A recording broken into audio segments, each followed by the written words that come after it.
ಅಧ್ಯಕ್ಷರಂತ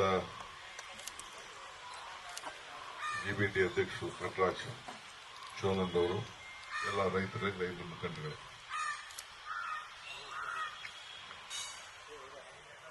ಮೊದಲು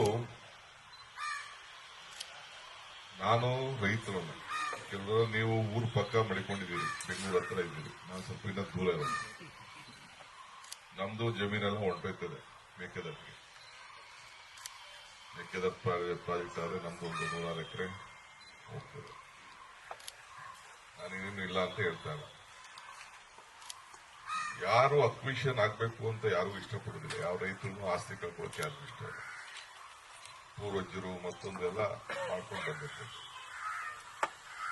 ಯಾಕೆ ಶುರು ಆಯ್ತು ನಮ್ಮಲ್ಲಿ? ಬಿಡದಿ ಟೌನ್ಶಿಪ್ ಯಾರಿಂದ ಬಂತು? ಆರೋಳ್ಳಿ ಇಂಡಸ್ಟ್ರಿಯಲ್ ಏರಿಯಾ ಯಾರಿಂದ ಬಂತು? ಸಿಎಂ ಲಿಂಗಪ್ಪ ಇದ್ದಾಗ 1 ಎಕರೆ ಅಕ್ವಿಷನ್ ಆಗಿ ನಾವು ಬಿಟ್ಟಿದ್ವಾ? ಬಿಟ್ಟಿದ್ವಿ. ಈ ಕಡೆ ಮಾಡ್ಕೊಳ್ಳಿದ್ದು ಸುಮ್ಮನೆ ಬಿಟ್ಬಿಟ್ಟಿದ್ದು, ಬೆಂಗಳೂರು ಸುತ್ತಮುತ್ತಲಿ ಮಾಡಿ ಅಂತ ಬಿಟ್ಟಿದ್ದು. ಕುಮಾರಸ್ವಾಮಿ ಬಂದ ಮೇಲೆ, ದೇವೇಗೌಡರು ಬಂದ ಮೇಲೆ ಈ ಅಕ್ವಿಷನ್ ಅಂತ ಶುರುವಾಯಿತು. ಅವರು ಹಾಸನಲ್ಲೇ ಜಮೀನ್ ತಗೋದಾಯ್ತಲ್ಲ, ಇಲ್ಲೇ ಬಂದು ಜಮೀನ್ ತಗೊಂಡ್ರಲ್ಲ. 100 ಎಕರೆ ಅವ್ರು ತಗೊಂಡ್ರು, ತಮ್ಮಣ್ಣ ತೆಗೆದುಕೊಂಡ್ರು, ಅವ್ರ ಹಿಂಸು ತಗೊಂಡ್ರು, ಅವ್ರ ಬೀಗರುಗಳು ತಗೊಂಡ್ರು, ಎಲ್ಲ ತಗೊಂಡ್ರು. ದೇವೇಗೌಡ ತಾವು 200 ಎಕರೆ ಜಮೀನ್ ತಗೊಂಡ್ರು. ರೇವಣ್ಣ ಅವರು ಎಲ್ಲ ಸೇರಿ 200 ಎಕರೆ ತಗೊಂಡ್ರು. ನಾನು ಮೊನ್ನೆ ರೈತರು ಬಂದವ್ರು ಕೇಳಿದೆ, ಸರಿಯಪ್ಪ, ಈ ಅಕ್ವಿಷನ್ ಮಾಡಿಸ್ಬೇಕಾರೆ ಈಗ BMICP ಒಳಗಡೆ ಎಲ್ಲ ಸೇರಿಸ್ಕೊಂಡಿದ್ದೀರಿ. ಯಾವ್ದನ್ನ? ಇದನ್ನು ಸೇರಿಸಿದೆ. ಕೇತ್ಕನಹಳ್ಳಿ ಜಮೀನು BMICP ಇದೆ, ದೇವಗೆರೆ ಜಮೀನು BMICP ಇದೆ. ದೇವಗೆರೆ ಜಮೀನು ಯಾಕೆ ಸೇರಿಸ್ಕೊಂಡಿಲ್ಲ ನೀವು ಒಳಗಡೆಗೆ? ಕೇತ್ಕನಹಳ್ಳಿ ಜಮೀನು ಯಾಕೆ ಸೇರಿಸ್ಕೊಂಡಿಲ್ಲ ನೀವು?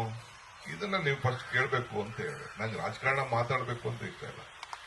ರೈತರ ಬಗ್ಗೆ ಕಾಳಜಿ ಇರೋರು, ರೈತರ ಬಗ್ಗೆ ನ್ಯಾಯ ಇರಬೇಕು ಅಂದ್ರೆ ನನಗೂ ನ್ಯಾಯ, ನಿಮ್ಗೂ ನ್ಯಾಯನಾ?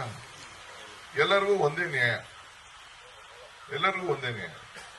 ಸೊ ದೇವಗೆರೆಯಲ್ಲಿರುವಂತ ಯಾವ ಜಮೀನು ಕೂಡ ಅಕ್ವಿಷನ್ ಆಗಬಾರ್ದಂತೆ, ಕೇತ್ಕನಹಳ್ಳಿರೋ ಜಮೀನು ಯಾವುದು ಅಕ್ವಿಷನ್ ಆಗಬಾರ್ದಂತೆ. ಅದು ಈ ಪ್ಲಾನಿಂಗ್ ಅಥಾರಿಟಿ ಒಳಗಡೆ ಆ ಜಮೀನು ಇರ್ಬೇಕಂತೆ. ಯಾವುದು? BMICP ಪ್ಲಾನಿಂಗ್ ಅಥಾರಿಟಿ ಒಳಗಡೆ ಜಮೀನು ಇರಬೇಕು. ಈಗಿನ ಲಾಸ್ಟ್ ಯಾರೋ ಹೆಸರಲ್ಲಿ ಒಬ್ಬನ ರಿಜಿಸ್ಟರ್ 30 ಎಕರೆ ಮಾಡ್ಕೊಂಡವ್ರೆ. ಅದಕ್ಕೆ ನನಗೆ ಕಾಂಪನ್ಸೇಷನ್ ಕೊಡಿ, ಯಾರೋ GPA ಕೊಟ್ಟಿದ್ರು, ಅದೇ ತಕ್ಕ 35 ಎಕರೆ ಕೊಟ್ಟಿದ್ರು, 38 40 ಎಕರೆ ಕೊಟ್ಟಿದ್ರು. ಇದು ನೋಟಿಫಿಕೇಶನ್ ಅವರೇ ಮಾಡಿಸಿದ್ರು. ನಾನು ಇದನ್ನ ಏನಾದ್ರು ಬಿಡಕ್ ಆಗ್ತದ ಅಂತ ಯೋಚನೆ ಮಾಡಿದೆ. ಒಂದ್ಸತಿ ನಾನು, ಕಾಗೋಡು ತಿಮ್ಮಪ್ಪನವರು ಅವರೆಲ್ಲ ಬಂದಿದ್ದರು, ಬೇರೆ ಮಗಲು ಬಂದಿದ್ದರು. ಒಂದು ಮೀಟಿಂಗ್ ಮಾಡಿದ್ರು, ನೋಡ್ದು. ಇಲ್ಲಿ ಕೋರ್ಟ್ ಅಲ್ಲೆಲ್ಲ ತೀರ್ಮಾನ ಆಗೋಗಿದೆ. ಕೋರ್ಟ್ ಅಲ್ಲಿ ಕೇಸ್ ಎಲ್ಲ ತೀರ್ಮಾನ ಆಗೋಗಿದೆ. ಇದನ್ನ ಡಿನೋಟಿಫೈ ಮಾಡಕ್ಕೆ ಯಾರು ಧೈರ್ಯ ಮಾಡಲಿಲ್ಲ, ನಾನು ಧೈರ್ಯ ಮಾಡಲಿಲ್ಲ. ಯಾಕೆಂದ್ರೆ ನನ್ನ ಮೇಲೆ ಈಗೆಲ್ಲ ಕೇಸ್ ಎಲ್ಲ ಹಾಕವ್ರೆ. ತಿರ್ಗಾ ಯಡಿಯೂರಪ್ಪ ಪಾಪ ಹತ್ತದ ತೊಂದರೆ ಎಲ್ಲ ಅನ್ಭವಿಸವ್ರೆ. ಕುಮಾರಸ್ವಾಮಿ ಮೇಲೂ ಡಿನೋಟಿಫಿಕೇಶನ್ ಕೇಸು ಇವೆಲ್ಲ ನಡೀತಾ ಇದೆ. ಡಿನೋಟಿಫೈ ಮಾಡ್ಬೇಕಾದ್ರೆ ಕುಮಾರಸ್ವಾಮಿನೇ ಮಾಡ್ಬೋದಾಯ್ತು, ಅವರೇ ಬಿಟ್ಬಿಡ್ಬೋದಾಯ್ತು. ಇಲ್ಲ ಯಡಿಯೂರಪ್ಪನ ಕೇಸ್ ಬಿಡಿಸ್ಬೋದು. ಇಬ್ಬರು ಜೊತೆಗೆ ಸೇರಿ ಸರ್ಕಾರ ತಿರ್ಗಾ ಮಾಡಿದ್ರಲ್ಲ, ಅದಾದ್ಮೇಲೆ ತಿರ್ಗಾ ಮಾಡಿದ್ರಲ್ಲ, ಮಾಡ್ಬೋದಾಯ್ತು. ಇಲ್ಲ ನಮ್ಮ ಸರ್ಕಾರ ಜೊತೆಗೆ ಬಂದ ಮೇಲಾದ್ರೂ ಏನೋ ಒಂದು ಪ್ರಸ್ತಾವನೆ ತರಬಾಯ್ತು. ಅದ್ರ ಬಗ್ಗೆ ಮಾತಾಡ್ತಾನೆ ಇಲ್ಲ. ಅವರೇ ಮೊನ್ನೆ ಒಪ್ಕೊಂಡ್ರು, ಟಿವಿಲಿ ಎಲ್ಲ ಹುಷಾರಿಲ್ಲದೆ ಹೋದಾಗ ಒಂದು ಪ್ರೆಸ್ ಕಾನ್ಫರೆನ್ಸ್ ಮಾಡಿದ್ರು ಪ್ರಾರಂಭದಲ್ಲಿ. ನಾನೇ ನಮ್ಮ ಜನಕ್ಕೆ ಎಲ್ಲ ಕೇಳ್ಕೊಂಡಕ್ಕೆ 8,000 ಅಡಿ ಕೊಡಬೇಕು ಅಂತ ತೀರ್ಮಾನ ಮಾಡಿದ್ದೀನಿ ಅಂತ ಹೇಳಿದ್ರು. ನಮ್ಮ ಅಧಿಕಾರಿಗಳು ಯಾರು ಒಪ್ಲಿಲ್ಲ. ಕೊನೆಗೆ ಬಾಲಣ್ಣ ಇವರೆಲ್ಲ ಸೇರಿ ಗಲಾಟೆ ಮಾಡೋದಕ್ಕೆ ಈ ರೇಟ್ನ, ಇದಾದ್ಮೇಲೆ ಈ ರೇಟ್ ಏನ್ ಫಿಕ್ಸ್ ಮಾಡಿದೀವಿ, ಇದಕ್ಕೆ ಡೆವಲಪ್ಮೆಂಟ್ಗೆ ಅಷ್ಟೇ ದುಡ್ಡು ಖರ್ಚಾಗ್ತದೆ. ಬರೀ ಸೈಟ್ ಮಾಡಕ್ಕಲ್ಲ, ನೀವೆಲ್ಲ ಸೈಟ್ಗೆ ಲೆಕ್ಕ ಹಾಕೋಬೋದಷ್ಟೇ. ಸೈಟ್ಗೆ ಎಷ್ಟೇ ಅಂತ ಹಂಗೆಲ್ಲ ಮಾಡಕ್ಕಾಗಲ್ಲ. ಅಲ್ಲಿಂದ ನೈಸ್ ರೋಡಿಂದ ಲಿಂಕ್ ಕೊಡಬೇಕು, ಬೆಂಗಳೂರು ಮೈಸೂರು ರೋಡಿಂದ ಲಿಂಕ್ ಕೊಡಬೇಕು, ಕನಕಪುರ ರೋಡಿಂದ ಲಿಂಕ್ ಕೊಡಬೇಕು, ಅಲ್ಲಿಂದ ಅಕ್ವಿಷನ್ ಮಾಡ್ಕೊಂಡ್ ಬರ್ಬೇಕು. ಅದಾದ್ಮೇಲೆ ಇದಕ್ಕೆ ಎಷ್ಟು ಪವರ್ ಬೇಕು ಏರಿಯಾಗೆ ಅಂತ ಪವರ್ ಸ್ಟೇಷನ್ ಹಾಕ್ಬೇಕು. ಅದಾದ್ಮೇಲೆ ನೀರು ತರಬೇಕು. ಸುಮ್ಮನೆ ಸೈಟ್ ಅಂತ ಕೊಡಕ್ಕಾಯ್ತಿತ್ತಾ? ಯಾರು ಬೇರೆ ಲೇಔಟ್ ಮಾಡ್ತಾರಲ್ಲ ಹಳ್ಳಿಲಿ, ಹಂಗ್ ಮಾಡಕ್ಕಾಯ್ತಿತ್ತ? ಹಂಗ್ ಮಾಡಕ್ಕಾಗಲ್ಲ. ಅದಕ್ಕೆ ಏನೇನು ಇಂಟರ್ನೆಟ್ ಪವರ್ ಬೇಕು, ನೀರ್ ಬೇಕು, ಸಿವರೇಜ್ ಬೇಕು, ರೋಡ್ ಕನೆಕ್ಟಿವಿಟಿ ಬರಬೇಕು. ಆಗ ನಿಮ್ ಸೈಟ್ ಅಂತ ಕರೀತಾರೆ ಹೊತ್ತು. ಇಲ್ಲಾಂದ್ರೆ ಯಾವನು ಹಳ್ಳಿಲಿ ಲೇಔಟ್ ಮಾಡ್ದಂಗೆ, ಮಂಜ ಲೇಔಟ್ ಮಾಡ್ದಂಗ, ಇನ್ನೊಬ್ಬ ಲೇಔಟ್ ಮಾಡ್ದಂಗ ಆಯ್ತದೆ. ಬೈರ್ಮಂಗಲ ಲೇಖಗೂ ಅದಕ್ಕೆಲ್ಲ ಒಂದು ಹೊಸ ಮಾಡ್ಬೇಕು. ಈಗ ಅದನ್ನ ಇವ್ರು ಹೇಳ್ದಂಗೆ ಯಾರು ರೈತರು ತಗೋಬಾರ್ದು ಅಂತ ರೆಡ್ ಝೋನ್ ಅಂತ ಮಾಡಬೇಕು. ಯಾರು ಏನು ಅದನ್ನ ಡೆವಲಪ್ಮೆಂಟ್ ಮಾಡಕ್ ಆಗ್ಲಿಲ್ಲ.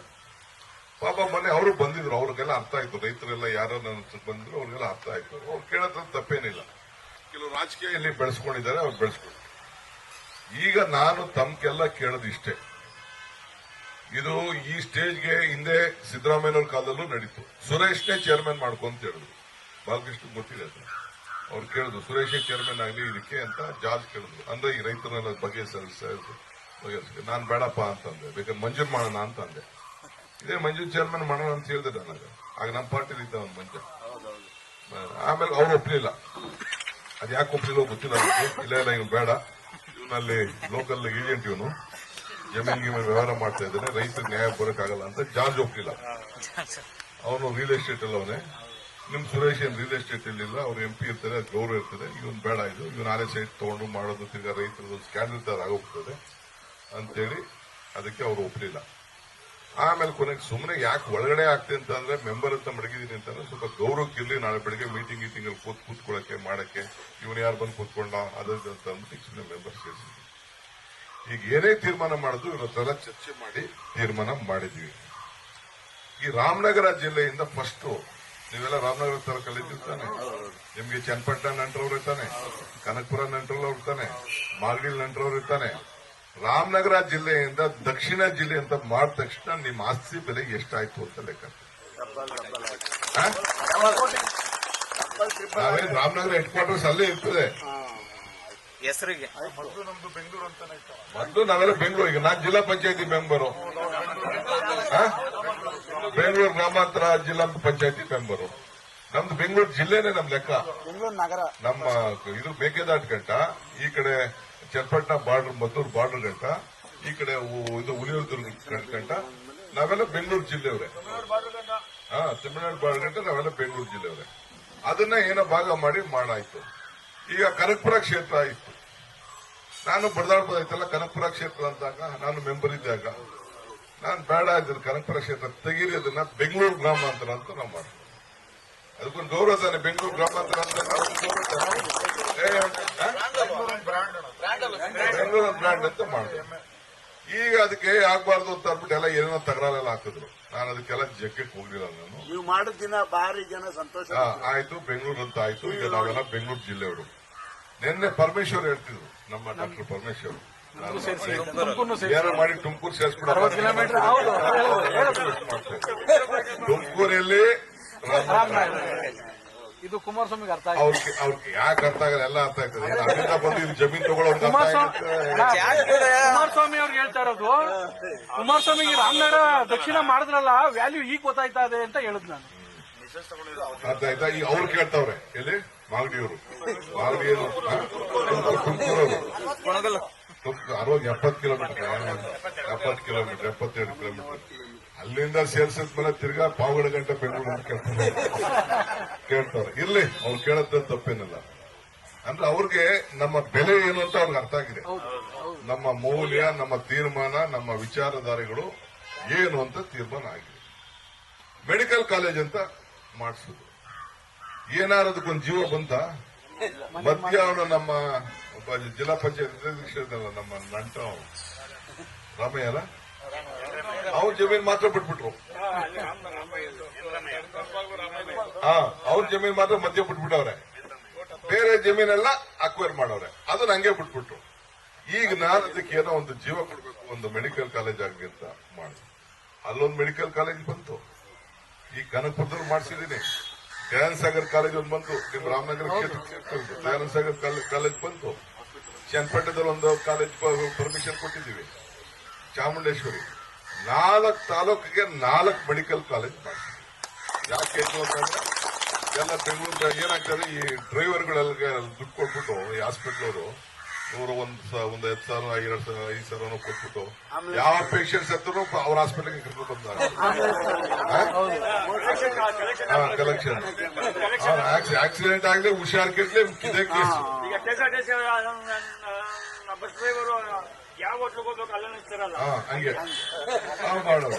ಅದಕ್ಕೆ ನಾನು ದುಡ್ಡು ಕೊಟ್ಟು ಬಾಳಣ ಬಂದವನಿಗೆ 25,000 ಕೊಡಬೇಕು, 5,000 ಕೊಡಬೇಕು, ಲಕ್ಷ ಕೊಡಬೇಕು. ಏನ್ ಮಾಡೋಣ ನಾವು? ಕೊನೆಗೆ ಬಡದಾಡಿ ನಮ್ಗೆ ಏನ್ ಮಾಡಿದ್ರು ಚಿಂತೆ ಇಲ್ಲ, ಎಲ್ಲಾ ಕಡೆನೂ ಒಂದು ಆಸ್ಪತ್ರೆ ಆಗಲಿ ಅಂತ ಅಂದ್ಬಿಟ್ಟು ಇನ್ನು ಅದನ್ನ ಹಾಸ್ಪಿಟಲ್ ಮಾಡ್ತೀವಿ. ಯಾಕಂದ್ರೆ ಮೂಲ ಏನಪ್ಪ ಅಂದ್ರೆ ನಮ್ಗೆ ಜನರಿಗೆ ವಯಸ್ಸಾದ್ಮೇಲೆ ನನಗೆ ಬೇಕಲ್ಲ ಈಗ ಡಾಕ್ಟ್ರು 50, 45, 50 ಆದ್ಮೇಲೆ ಎಲ್ಲ ಬೇಕಲ್ಲ. ಅಲ್ಲಿ ಊರು ಹೋಯ್ತವೆ, ಕೂದಲು ಹೆಚ್ಚು ಕಮ್ಮಿ ಆಯ್ತದೆ, ಕಣ್ಣು ಹೆಚ್ಚು ಕಮ್ಮಿ ಆಯ್ತದೆ, ಕಾಲು ಹೆಚ್ಚು ಕಮ್ಮಿ ಆಯ್ತದೆ, ಇವೆಲ್ಲ ಬರ್ತಾ ಇದಾವಲ್ಲ. ಅದಕ್ಕೆ ಮೂಲ ನನ್ಗೆ ಗೊತ್ತಾಯ್ತು. ಪ್ರತಿ ತಿಂಗಳು ಹೆಚ್ಚು ಕಮ್ಮಿ ಒಂದು 5 ಲಕ್ಷ ರೂಪಾಯಿ ಬರೀ ಹಾಸ್ಪಿಟಲ್ಗೆ ಕೊಡಬೇಕು.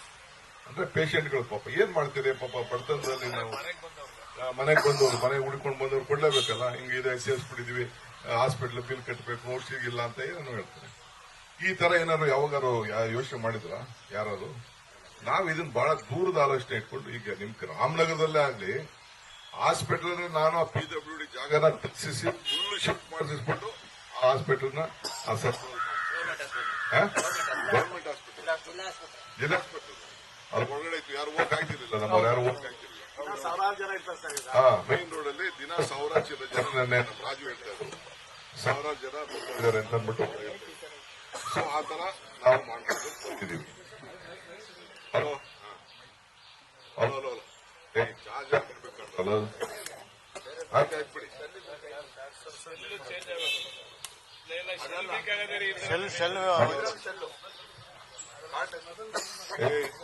ನೀವೆಲ್ಲ ನೋಡ್ಕೊತಾ ಇರ್ಬೇಕ ಇವೆಲ್ಲ. ಈಗ ನಾನು ಹೇಳೋದಿಷ್ಟೇ, ಒಳ್ಳೆ ರೇಟ್ ಫಿಕ್ಸ್ ಮಾಡಿದ್ದೀನಿ. ಈಗ ಒಂದೊಂದು ಊರೇ ಒಂದೊಂದು ದಿನ ಸಪರೇಟ್ ನೋಟಿಫಿಕೇಶನ್ ಮಾಡ್ತಾ ಇದ್ದೀನಿ. ಒಂದೊಂದು ದಿನ ಒಂದೊಂದು ಸಪರೇಟ್ ನೋಟಿಫಿಕೇಶನ್ ಮಾಡ್ತಾ ಇದ್ದೀನಿ. ಯಾಕೆ ಅಂದ್ರೆ ನನಗೆ ಇವರೆಲ್ಲ ಕೆಲವು ಕೋರ್ಟ್ಗೆ ಹೋಯ್ತಾ ಇದ್ದಂತ, ಅವ್ರ ಆಲೆ ಲಿಟಿಗೇಟ್ ಗಿರಾಕಿಗಳೆಲ್ಲ ಕೋರ್ಟ್ಗೆ ಹಾಕ್ಸೋದು. ಅವ್ನು ಮಾಡೋದು ಮಾಡ್ಲಿ, ನಾವು ಬರ್ತೀವಿ ವಾಪಸ್ಸು ಅಂತವನೇ. ನನಗೆ ಬರ್ತಿಲ್ಲ ಅವ್ರು ಬರೋದು. ಕೆಲವು ರೈತರಿಗೆ ಗೊತ್ತೇ ಇಲ್ಲ. ಹೈಕೋರ್ಟ್, ಸುಪ್ರೀಂ ಕೋರ್ಟ್ ಹೋದ್ರೆ ಖರ್ಚೇ ಕೊಡುವಂಗಿಲ್ಲ, ನಾವು ಎಲ್ಲ ಅವರೇ ನೋಡ್ಕೋತಾರೆ ಅಂದ್ಬಿಟ್ಟು ಕೆಲವು ರೈತರುಗಳಿಗೆ ತನೂ ಕೆಡ್ಸವ್ರೆ, ನಾವೇನು ಮಾಡುವಂಗಿಲ್ಲ ಅಂತ. ಅವ್ರು ಏನಾದ್ರು ಮಾಡ್ಕೊಳ್ಳಿ. ಒಂದ್ ನಿಮಿಷ ಈಗ ನಾವು ಫಸ್ಟ್ ಈಗ 3 ಹಳ್ಳಿಗೆ ಈಗ ಫೈನಲ್ ಮಾಡ್ಬಿಟ್ಟಿದ್ದೀನಿ ಅಲ್ಲ, ಸೇನ್ ಹಾಕಿದ್ದೀನಿ. ಕೆಂಪಯ್ಯನ ಪಾಳ್ಯ, ಬಂಡರಹಳ್ಳಿ, ಒಡೆಯರಹಳ್ಳಿ ಫಸ್ಟ್ ಮಾಡಿದ್ವಿ. 3 ಹಳ್ಳಿಗೆ ಒಂದೊಂದು ನೋಟಿಫಿಕೇಶನ್ ಮಾಡ್ತಾ ಇದ್ದೀವಿ. ಯಾಕೆಂದ್ರೆ ನಾಳೆ ಬೆಳಗ್ಗೆ ಯಾರು ಕೋರ್ಟ್ಗೆ ಹೋದ್ರು, ತಿರ್ಗಾ ಏನಾಯ್ತು ಇನ್ನೊಂದು ಬೇಡ ಅಂದ್ಬಿಟ್ಟು ಫಸ್ಟ್ ಆ ದುಡ್ಡನ್ನ ಬಿಡುಗಡೆ ಮಾಡಿಸ್ಕೊಡ ಅಂತ ಮಾಡಿದ್ವಿ. ಈ ಕ್ಯಾಬಿನೆಟ್ ಅಲ್ಲೂ ಕೂಡ ನಾವು ಅದಕ್ಕೆ ಏನೇನು ಲೋನ್ ಬೇಕು ಗೌರ್ಮೆಂಟ್ ಇಂದ ಮಾಡಬೇಕು ಅಂತ ಇದಕ್ಕೆ BDAನೂ ಪಾರ್ಟ್ನರ್ ಮಾಡ್ಕೊಂಡಿದ್ದೀವಿ. ಈ ಯೋಜನೆಗೆ BDAನೂ ಪಾರ್ಟ್ನರ್, ಅವರು ದುಡ್ಡು ಕೊಟ್ಟವ್ರೆ. ಅವರು 3,000 ಕೋಟಿ ದುಡ್ಡು ಕೊಟ್ಟಿದ್ದಾರೆ. BDAನೂ ಇದಕ್ಕೆ ಹೆಸರು ಬಿಡದಿ ಅಂತ ಮಾಡಿರ್ಲಿಲ್ಲ, ಇದು ಗ್ರೇಟರ್ ಬೆಂಗಳೂರು ಅಂತಾನೆ ಮಾಡಿರೋದು. ಯಾಕೆಂದ್ರೆ ಅಮೆರಿಕ ಬೆಂಗಳೂರಲ್ಲಿದೆ ಜಮೀನ್ ಅಂತ ಬರಬೇಕು, ಬಿಡದಿ ಅನ್ನೋದು. ಹೌದು, ಲಂಡನ್ ಅಲ್ಲಿ ನೋಡಿ ತೋರಿಸ್ತಾ ಇದ್ದೀನಿ, ಅವರೆಲ್ಲ ಕಾಯ್ತಾ ಇದ್ದಾರೆ ನಿಮ್ಮ ಮಾತಿಗೆ. ಎಷ್ಟು ನಾಯಂಡಹಳ್ಳಿಯಿಂದ ನೀವು ಹೇಳ್ದಂಗೆ 17 ಕಿಲೋಮೀಟರ್, 18 ಕಿಲೋಮೀಟರ್ ಏರಿಯಲ್ ವೇವೋ ಏರಿಯಲ್. ಈಗ ಇದನ್ನು ನೈಸ್ ರೋಡ್ ಸ್ಟ್ರೈಟ್ ಮಾಡಿಸ್ಬಿಟ್ಟೆ. ಈಗ ಈ 6 ಕಿಲೋಮೀಟರ್ ಸ್ವಲ್ಪ ಮುಂದಕ್ಕೆ ಸರಿ ಮಾಡ್ಬಿಟ್ರೆ ಹೋಗಿ ಬಿಡದಿತ್ತು ರೈಲು ಸೋಂಪುರದಿಂದ ಜಾಯಿನ್ ಆಗೋಯ್ತು.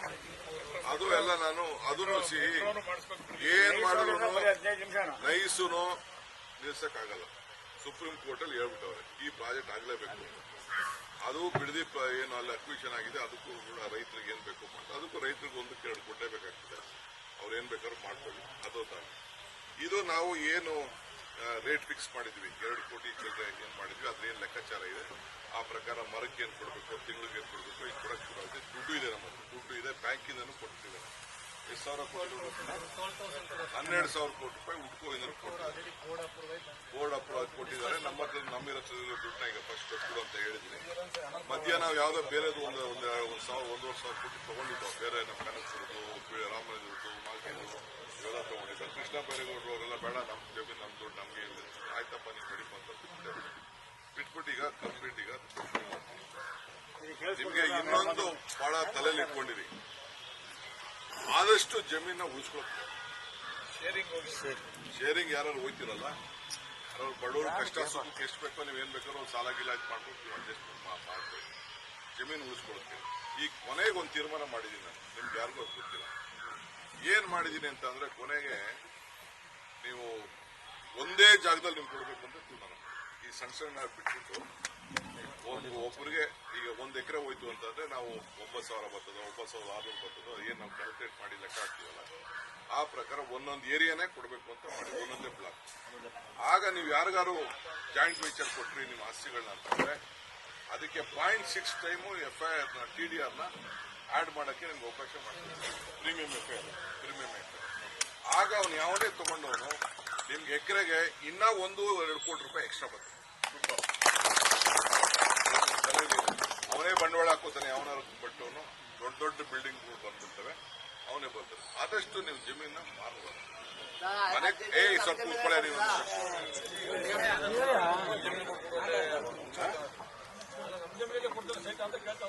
ನಿಮ್ದು ಎಲ್ಲಿ ಸೈಟ್ ಮಾಡ್ತಿದ್ರೆ ಸೈಟ್ ಲೆಕ್ಕ ಕೊಡ್ತೀವಿ ಅಂತಂದ್ರೆ ನಿಮ್ಗೆ ಏನಿದೆ ಕೊಡ್ತೀವಿ. ನೀವು ಎಲ್ಲ ಕ್ಲೀನಾಗಿ ಪ್ಲಾನ್ ಹಾಕಿ ಫಸ್ಟ್ ಕ್ಲಾಸ್ ಮಾಡಿ ಕೊಡ್ತೀವಿ. ಚಿಲ್ಲರೆ ಪಲ್ರೆ ಮಾಡಿದ್ರೆ ಹೊರಗಡೆಯಿಂದ ಈಗ ನಿಮ್ಗೆ ಎಷ್ಟಾಯ್ತದೆ ಗೊತ್ತಾ? 1 ಎಕರೆಗೆ ನಿಮ್ಗೆ ಕೊಡೋ ದುಡ್ಡು, ಮರಿಗೆ ಕೊಡೋ ದುಡ್ಡು, ಹಾಕೋ ದುಡ್ಡು, ಡೆವಲಪ್ಮೆಂಟ್ ದುಡ್ಡು ಎಲ್ಲ ಸೇರಿಸಿದ್ರೆ ಹೆಚ್ಚು ಕಮ್ಮಿ 5 ಕೋಟಿ ರೂಪಾಯಿ 1 ಎಕರೆಗೆ ಬಂಡವಾಳ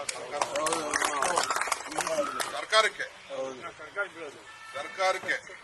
ರೈತನ ಕೊಡೋದಲ್ಲದೆ ನಿಮ್ಗೆ ಸೊಲ್ಯೂಷನ್ ಲೆಕ್ಕ ಹಾಕ್ಬೇಕು, ಬೇರೆ ಲೆಕ್ಕ ಹಾಕ್ಬೇಕು, ಬಡ್ಡಿ ಲೆಕ್ಕ ಹಾಕ್ಬೇಕು, ರೋಡು ಲೆಕ್ಕ ಹಾಕ್ಬೇಕು, ನೀರೊಂದು ಲೆಕ್ಕ ಹಾಕ್ಬೇಕು, ಪವರ್ ಲೆಕ್ಕ ಹಾಕ್ಬೇಕು, ಸಿರ್ವೇಜ್ ಲೆಕ್ಕ ಹಾಕ್ಬೇಕು, ಮರ ಗಿಡಕ್ಕೆ ಲೆಕ್ಕ ಹಾಕ್ಬೇಕು. ಇವೆಲ್ಲ ಲೆಕ್ಕ ಹಾಕಿದ್ರೆ 5 ಕೋಟಿ ರೂಪಾಯಿ ಮೇಲೆ ಬೇಕು. ಅವನು ಬಂದೊಂದು ಬಂಡವಾಳ ಹಾಕೋವನಿಗೂ ಕೂಡ ನಾಳೆ ಬೆಳಗ್ಗೆ ನಿಮ್ಗೆ ಒಂದು ರೇಟ್ ಆಗ್ತದೆ. ಅವ್ನು ಬಂದು ಹಾಕೋನ್ಗೂ ಅವ್ನಿಗೇನೋ ಅನುಕೂಲ ಆಗ್ಬೇಕಲ್ಲ. ಅದಕ್ಕೆ ನಾವೇನು ಅದಕ್ಕೋಸ್ಕರ ಇವರು ಮೆಟ್ರೋ ಮಾಡಬೇಕು ಅಂತ ಇವರು ಹೇಳ್ತಾ ಇದ್ದಾರೆ. ಅಲ್ಲೇ ನಾನು ಸರ್ವೇನು ಕೂಡ ನಾನು ಮಾಡ್ತಾ ಇದ್ದೀನಿ. ಅದಕ್ಕೆ ರೋಡ್ ಕನೆಕ್ಷನ್ ಎಲ್ಲ ಕೂಡ ನಾನು ಮಾಡ್ತಾ ಇದ್ದೀನಿ. ಸೊ ಹಿಂಗಾಗಿದೆ. ಸೊ ನೀವೆಲ್ಲ ಬಂದಿದ್ದೀರಿ. ಇನ್ನ ಬಹಳ ವಿಚಾರಗಳಿದೆ. ಈಗ ಪಾಪ ಕುಮಾರಣ್ಣ ಬೇರೆ ಪಂಚ ಕರೆದವ್ರೆ, ಅವ್ರ ಪಂಚಕ್ಕೆ ನಾವು ನಡೀತೀವಿ. ಯಾವತ್ತು ಹೇಳ್ತೀವಿ ಪಂಚಕ್ಕೆ. ಈಗ ಫಸ್ಟ್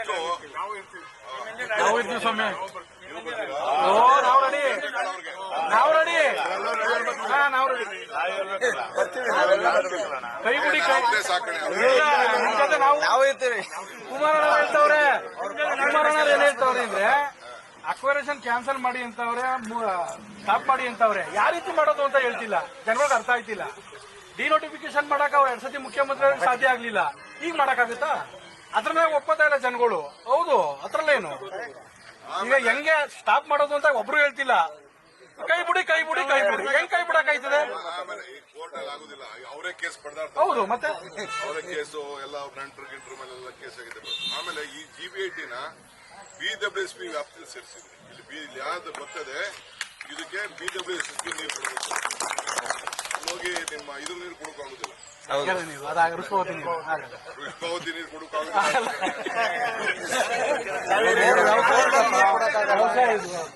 ವ್ಯವಸಾಯ ಅಲ್ಲ, ಕುಡಿಯೋ ನೀರು ಜನಕ್ಕೆ BWSP ನೀರೇ, ಕಾವೇರಿ ನೀರೇ.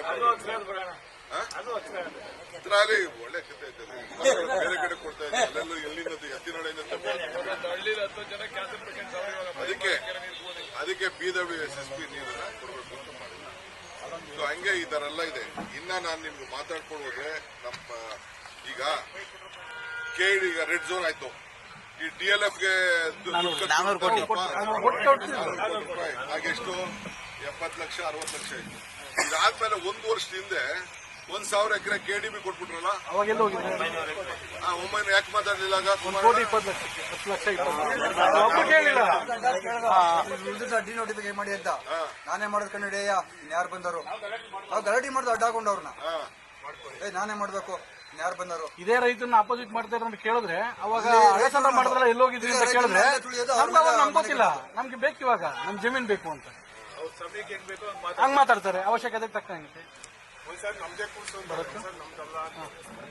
ಹಲೋ ಇಲ್ಲೇ ಇದೀನಿ ಬೇರೆ ತರ ಇತ್ತು. ಈಗ ಮೈಸೂರು ರೋಡ್ಗೆ 6 ಕಿಲೋಮೀಟರ್ ಆಯ್ತದೆ, ಕನಕಪುರ ರೋಡ್ಗೆ 3 ಕಿಲೋಮೀಟರ್, ನೈಸ್ಗೆ 12 ಕಿಲೋಮೀಟರ್, STRಗೆ 13 ಕಿಲೋಮೀಟರ್, ಒಟ್ಟು 40 ಕಿಲೋಮೀಟರ್ ರೋಡ್ ಮಾಡಬೇಕು. ಅದಕ್ಕೆ 40 ಕಿಲೋಮೀಟರ್ ರೋಡು ಅಕ್ವಿಷನ್ ಮಾಡಬೇಕು, ಬಿಸಿನೆಸ್ ಕಾರಿಡಾರ್ ರೋಡು ಮಾಡಬೇಕು. ಆ ರೋಡ್ ಹೋಗೋವರೆಗೂ ಅಕ್ಕಪಕ್ಕ. ಹೆಚ್ಚಿನ ವಿಡಿಯೋಗಳಿಗೆ ಪ್ರತಿಧ್ವನಿ ಯೂಟ್ಯೂಬ್ ಚಾನೆಲ್ ಸಬ್ಸ್ಕ್ರೈಬ್ ಮಾಡಿ, ಬೆಲ್ ಐಕಾನ್ ಕ್ಲಿಕ್ ಮಾಡಿ.